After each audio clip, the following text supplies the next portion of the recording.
어제 아침에 형식주의가 얼마나 무서운 건가 하는 것을 어제 아침에 생각했고요. 오늘 아침에는 천사 숭배와 관계된 얘기를 좀 하면서 은혜를 나누려고 합니다. 천사 숭배하는 이단 요소들을 경계하고 있는데 18절 말씀에서는 이런 부분, 아무도 꾸며낸 겸손과 천사 숭배를 이유로 너희를 정죄하지 못하게 하라.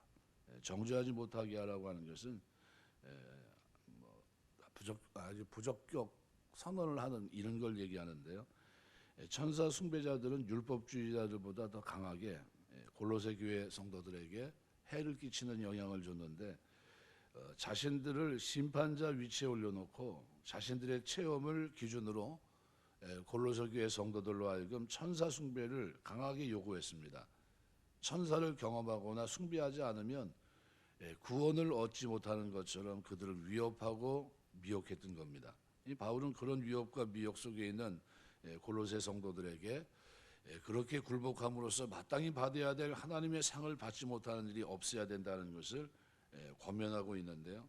여기 이 천사 숭배는 인간이 하나님을 직접 예배하는 것은 교만한 일이다. 그러니까 중보자로서 천사를 숭배해야 된다 이렇게 주장하면서요, 그리스도의 중보자로서의 역할을 무효화시키려고 하는 그런 사람들입니다. 그러니까 바울은 여기에 대해서 그리스도의 몸인 교회는 오직 머리이신 그리스도와 연합하면서 생명력을 지니며 자랄 수 있다는 것을 밝히면서 천사 숭배를 주장하는 그들의 허구성을 지적하면서 경계를 촉구하고 있는 그런 내용입니다. 그러니까 이들을 오늘 바울은 꾸며낸 겸손이라고 그들의 태도를 설명하고 있는데, 꾸며냈다고 하는 것은 아주 의도적인 행위를 말합니다.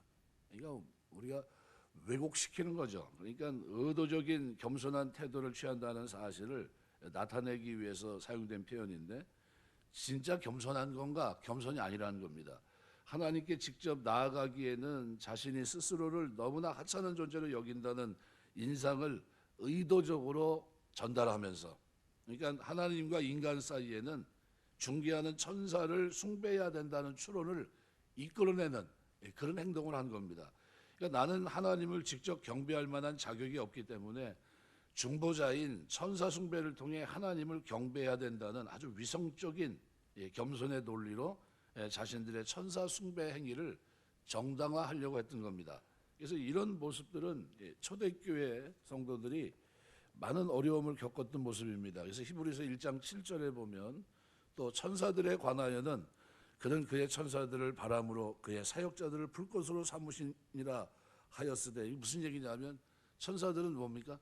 똑같은 피조물이고 하나님이 쓰시고자 하는데 쓸 수 있는 사역자에 불과합니다. 경배의 대상이 아니란 겁니다. 그래서 1장 14절 히브리서 1장 14절에도 모든 천사들은 섬기는 영으로서 구원받을 상속자들을 위해 섬기라고 보내심이 아니냐. 정작 누구를 섬겨요? 우리를 섬기라고 보낸 존재가 뭡니까? 천사라는 거죠. 그러니까 그것을 숭배한다는 것은 있을 수도 없는 얘기다, 이런 얘기를 히브리 기자가 설명하고 있거든요. 그러니까 천사는 하나님의 피조물로서 하나님의 봉사자들로 하나님의 심부름꾼이고 성도들을 섬기는 이런 존재에 불과하다는 거죠. 요한계시록 22장 성경이 끝나가고 있는 마지막 부분에 가서도요, 8절 9절에 보면 이렇게 표현합니다.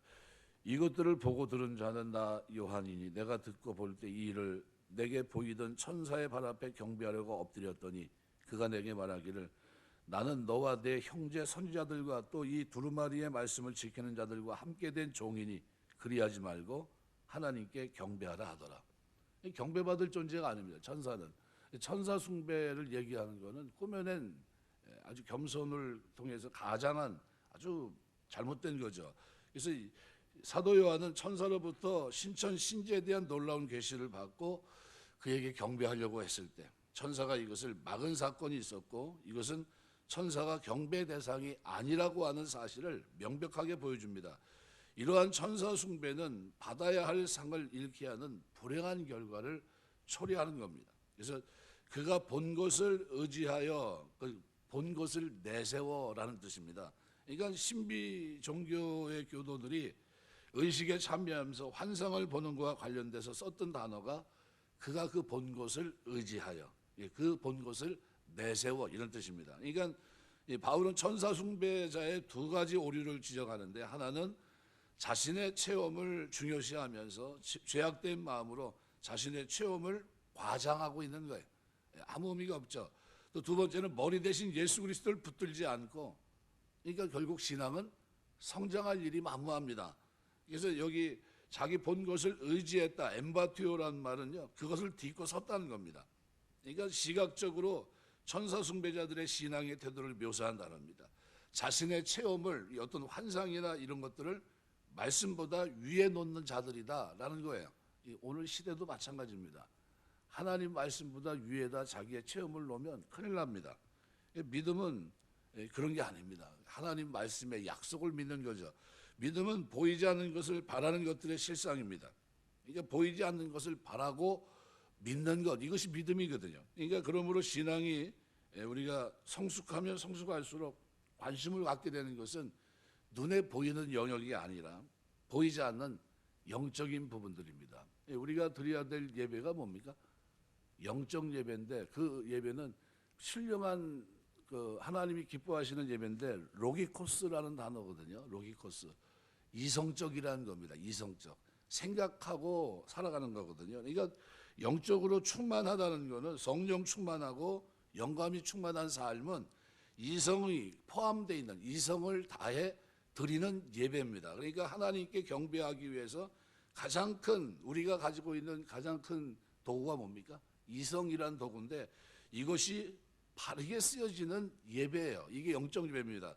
그러니까 하나님 아버지께 내가 무슨 말씀을 주시든지 그 말씀이 내게 요구하는 바가 뭔지를 내 이성을 다해 깨닫고, 그것을 내 삶에 이성을 다해 적용하고, 내가 할 수 있는 모든 것을 행하고, 내가 버려야 할 모든 것을 버리면서 빛나는 이거 이성으로 삶을 갖고 가고 변화시켜가는 것, 변화돼 가는 것, 이것이 하나님이 기뻐하시는 영적 예배인데, 뭐가 변해야 됩니까? 몸과 마음이, 몸과 마음이 변화된 예배. 이게 로마서 12장에서 말하고 있는 영적 예배입니다. 이거 우리 살아가면서 오늘 하나님 앞에 영적 예배를 드린 여러분 되시길 주의 이름으로 축원합니다. 영적 예배는요, 일상과 밀접한 관계가 있습니다. 일상과.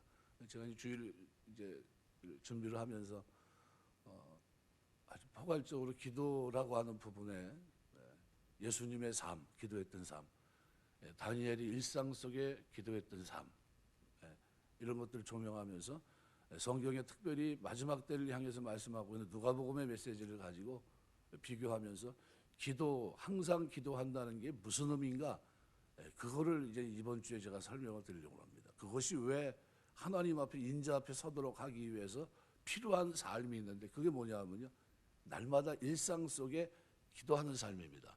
근데 이거를 놓치면 영적 생활을 하는 데 있어서 사람들이 기도는 해도 되고 안 해도 되고, 이게 아닙니다. 시험을 이기기 위해서 필요한 게 뭐예요? 기도입니다. 그러니까 이 기도 생활을 성경은 누누이 샘플로서 우리에게 전달해 주고 있거든요. 본이 되신 예수님은 이 땅에 발자취를 남겨놓으셨어요. 어떻게 기도하는 삶을 살아냈는지, 십자가를 지시고 오시면서 모든 과정에 기도가 어떤 역할을 했는지를 설명하고 있고요. 제자들은 그 길을 걸어갑니다. 기도함으로 성령을 받고요, 기도하면서 능력을 행하며 그 길을 걸어가고 있고요. 똑같이 우리가 살아가면서 우리에게도 이 기도라는 영역은 마지막 주님 앞에 서기 위해서 날마다 내 일과 속에서 행해져야 될 가장 거룩한 일이 뭡니까? 기도예요. 이거를 사람들이 우습게 여겨요. 그래서 그거를 일상 속에서 이루어가는 사람들은 뭐예요? 깨어있다고 표현하는 겁니다. 그러나 이것이 일상 속에서 제대로 진행되지 않는 사람들은 뭡니까? 10처녀, 5처녀의 비유를 통해 마태복음 25장에 기록한 대로 그 사람들은 뭐예요? 미련한 사람들, 미련한 5처녀입니다. 지혜로운 처녀는 깨어서 기도하는 처녀입니다. 우리가 그 부분을 이제 제가 설명을 드리려고 하거든요. 그래서 이 천사 숭배는 이게 꾸며낸 겸손과 천사 숭배를 이유로 너희를 정죄하지 못하게 하라. 그죠? 아무런 근거가 없다는 거예요. 그거는 그럴 수도 없고, 그가 본 곳에 의지하여 그 육신의 생각을 따라 헛되이 과장하고 헛되이 과장했다는 말은 어떤 근거 없이 행한 행위라는 겁니다. 이 과장했다는 것은 아주 부풀린 거예요. 교만하게. 그러니까 이런 사실을 부풀리는 모습을 나타내는 단어입니다. 퓨쇼라는 단어인데요. 이 자신들이 보지 못하는 것도 본 것처럼 헛되이 과장하는 모습이 바로 그들에게 있다는 거죠. 이러한 천사 숭배자들의 오류로 인해서 잘못된 신앙이 점차 확대 재생산됐던 겁니다. 그들이 그렇게 교만에 빠진 이유는 그들 마음 자체가 모든 정사와 권세의 머리이신 10절에 기록하고 있는 바로 예수 그리스도를 향하지 않고 육체의 마음 곧 죄의 본성을 쫓았기 때문입니다. 죄의 본성을 쫓았다고 하는 이 단어, 이 전치사 카타가 아니라 휘포라는 단어가 쓰였거든요. 쫓아. 이 휘포라고 하는 전치사는요, 어떤 것의 영향력과 지배 아래 있는 것을 나타낼 때 쓰는 단어입니다. 그냥 따라가는 게 아니라요, 지배하에 있다. 그러니까 천사 숭배자들이 육체의 마음, 죄된 본성 아래 갇혀 있는 자들이기 때문에 더욱더 영적 허세와 교만에 빠져 있다는 것을 강조적으로 보여주는 단어입니다. 그러니까 육체의 마음은 뭡니까? 육적 정신을 말하는데요. 이것은 타락해서 하나님을 떠난 생각과 모든 사고방식을 지칭한 단어가 여기 오늘 본문에 기록되어 있는 육체의 마음이에요. 그래서 육체의 생각입니다. 육체의 생각을 따라 헛되이 과장하고, 그리고 그들의 가장 큰 잘못은 뭡니까? 머리를 붙들지 아니하는지라. 붙든다는 이 말은 크라토스, 능력이라는 뜻인데요. 힘있게 붙들고 있어야 되는데 현재 분사형입니다. 계속해서 붙들고 있어야 됩니다. 누굴요? 그리스도를. 그런데 그러지 않는다는 거예요. 그러니까 신실하게 지속적으로 간직하고 있는 그런 모습입니다. 그러니까 단순히 자신의 소유로 간직한다는 뜻 외에도 자신의 주인으로 섬긴다는 뜻까지 포함되고 있습니다. 이게 붙든다는 표현입니다. 붙든다. 그러니까 머리를 붙들지 아니하는지라라는 말은 그리스도를 자신의 주인으로 섬기지 않는다는 뜻이에요. 그러니까 그 당시의 천사 숭배자들은 신앙의 대상이 자신들이 체험한 천사들이었습니다. 그러니까 천사와 교회의 머리는 다 누굽니까? 예수 그리스도 한 분인데 성도의 성장은 머리이신 그리스도와 연결되어 있을 때 성장하는 거거든요. 그런데 그런 점으로 본다면 머리와 단절된 천사 숭배자들은 신앙 성장이 있을 수도 없고, 성장이 있다 할지라도 그 성장은 어떤 형상입니까? 기형적인 성장입니다. 하나님을 제대로 알지 못하는 그런 겁니다. 그래서 18절 19절은 그래서 그런 모습을 이제 다양하게 표현하고 있고, 꾸며낸 겸손, 성경에서 지지하는 성도의 핵심 성품 가운데 하나가 뭡니까? 겸손인데, 꾸며냈다고 하는 것은 자기 자신에게 초점이 있다는 겁니다. 겸손은 자기를 잊어버리는 겁니다. 그런데 거짓 선생들은 자기에게 더 집중하고 자기를 교묘한 형태로 의지하게 합니다. 결과적으로 그리스도에게서 멀어지게 했다는 거죠. 그래서 성경적인 겸손은 성도를 그리스도께 온전히 의지할 수 있도록 만듭니다. 우리가 살아가면서 오직 그리스도 주 되신 주님을 의지하며 사는 여러분 되시기 주의 이름으로 축원합니다. 이 조심해야 되는 건요, 이단과 거짓 선생들의 특징은 신령한 척하는 데 있습니다. 그래서 뭐 멋진 외모에 겸손까지 보이고 거기 영적 체험까지 있습니다. 어때요? 볼 때 그냥 신령해 보입니다. 저런 모습인가? 전에 옛날에 어떤 부흥사를 보니까 아침에 자고 일어나 가지고 기름빛 있잖아요, 기름빛. 그래가지고 기름이 막 흘러요 머리에서. 그래 새벽 기도를 하는데 깜짝 놀랐죠. 전도사 때 이제 가서 봤는데요. 그러고 가더라니까요, 새벽에. 그 다음날에 또 한 주인가 내가 두 주인가 거기를 한번 나가봤어요. 이거 기름빛으로 해가지고 이 머리가 반짝반짝 빛나요. 그리고 새벽에 가는데 그거 옷 다 버리겠더라고요. 옷을 무슨 수로 감당할래 나 저걸. 내가 속으로 지금 전도사 때 그 생각했어요. 가서 은혜 받아야 되는데 은혜는 못 받고 머리 보고서 그냥 은혜가 안 되더라고요. 그런 건 이제 조심하셔야 된다는 거예요. 외적으로 보이는 게 중요한 게 아니라 무슨 예배 드린 사람입니까? 우리는 다 영적 예배 사람들이에요. 그러니까 그걸 착각하면 이단들이 하는 그 모습에 봤더니 되게 신령해 이렇게 얘기합니다. 신령이라는 게 그런 게 아니거든요. 현장에서 신령이라는 거는요, 날마다 기도하는 사람이 신령한 사람이고요. 날마다 믿음으로 살아가는 사람이 신령한 사람이에요. 날마다 살아가니까요. 겉으로 보면요. 형편없어요. 왜요? 꾸밀 이유가 하나도 없거든요. 어떻게 꾸밀 생각도 없고, 왜냐 일상이니까요. 겸손합니다. 하나님을 의지하니까. 이거 우리가 조심해야 될 게 그런 부분입니다. 성경이 말하는 신령함은 종교적인 황홀공이나 무화정에 빠지는 것이 아닙니다. 영성의 핵심은 우리 일상이에요. 그러니까 기독교가 가진 영성의 핵심은 하나님이 우리에게 종교적인 황홀병이나 깊은 체험을 주실 수 있습니다. 그런데 그런 표시는 우리의 일상에 나타나야 돼요. 그 체험 자체가 아니라 그 체험이 우리를 어떤 모습으로 만들었냐는 거예요. 그 체험으로 인해서 내가 어떤 모양을 갖췄냐는 겁니다. 어떤 일상으로 살아가는지가 중요합니다. 이것이 기독교의 영성 핵심이에요. 그래서 로마서 12장 1절이 그래서 중요한 겁니다. 너희 몸을 하나님이 기뻐하시는 산 제물로 드리라. 이는 너희가 드릴 영적 예배니라. 이거 성경이 말하는 영적 제사는 우리가 몸을 가지고 사는 일상을 말합니다. 일상, 날마다의 일상. 그러니까 그 일상 속에서 다니엘은 날마다 하루에 3번씩 기도했어요.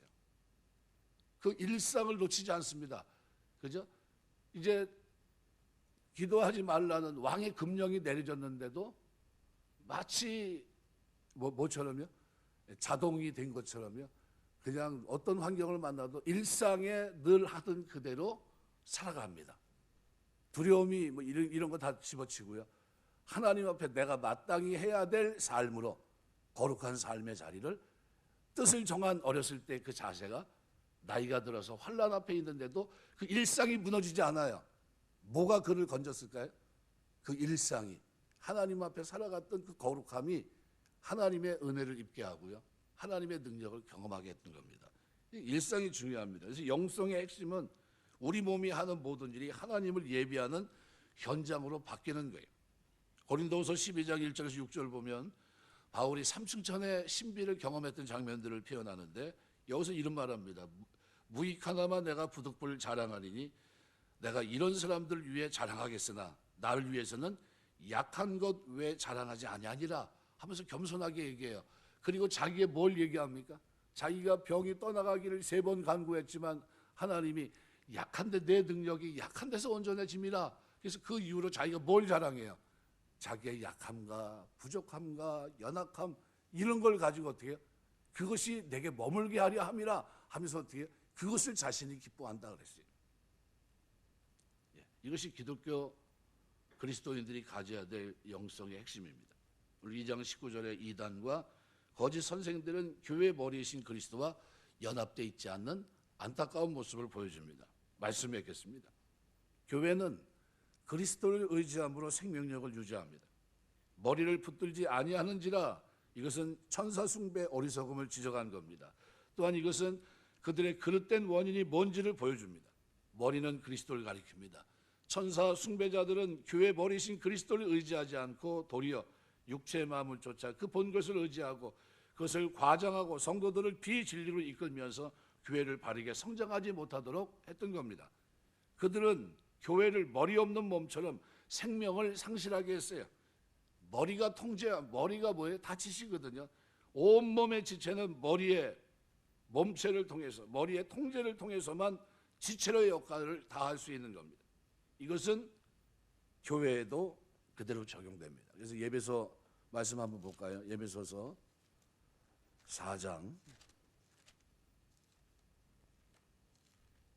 예배소 4장 15절 16절에 보면 이렇게 표현합니다. 오직 사랑 안에서 참된 것을 하여 범사에 그에게까지 자랄지라. 그는 머리니 곧 그리스도라. 그에게서 온몸이 각 마디를 통하여 도움을 받고 연결되어 결합하여 각 지체의 분량대로 역사하여 그 몸을 자라게 하며 사랑 안에서 스스로 세우느니라. 누구 안에서요? 그리스도 안에서. 살아가면서 나에게 준 이 모든 시간들이 하나님께 영광이 되고 살아가기 위해서 꼭 필요한 건 뭡니까? 머리신 그리스도와 연합하는 데 있습니다. 요한복음 15장 4절 5절 그리스도를 절로 과실을 맺게 되어 있습니다. 왜요? 살아있으니까. 머리에 연결되어 있는 몸은요, 붙어만 있으면 절로 과실을 맺게끔 되어 있습니다. 그래서 성장하지 않는 모습을 보면 뭘 봐야 됩니까? 왜 성장하지 않지? 이유가 뭡니까? 붙어 있지 않기 때문이죠. 예, 붙어 있으면 절로 과실매제. 왜요? 농부가 최고의 농부고요. 그 포도나무가 최고의 포도나무입니다. 같이 접붙임만 하면 어떻게 해요? 자양분을 공급하고 모든 것이 충족해서 그 안에서 몸이신 그리스도 안에서 성장할 수 있게끔 되어 있기 때문입니다. 그런데도 성장이 되지 않는다면 무슨 얘기입니까? 아직 붙여 있지 않다는 거예요. 왜? 붙여 있는 사람들은요, 예, 티가 납니다. 벌써 거기에 걸맞는 무슨 열매요? 영적 예배 열매들이 하나하나 맺혀지게 돼 있어요. 예배 성공자가 되고요. 그 성공은 기도의 일상 속에 나타나고요. 영적으로 변화된 모습들이 끊임없이 어떻게 해요? 하나님과 관계되어 있다는 그 모습이 자기의 삶에서 드러나게 되는 겁니다. 우리 살아가면서 하나님 앞에 하나님이 기뻐하시는 영적 예배를 드리면서 하나님 머리이신 그리스도 안에서 우리가 지체로 그 안에서 자라가며 하나님 영광에 쓰임받는 귀한 종들이 다 되시기를 주의 이름으로 축원합니다. 기도하겠습니다.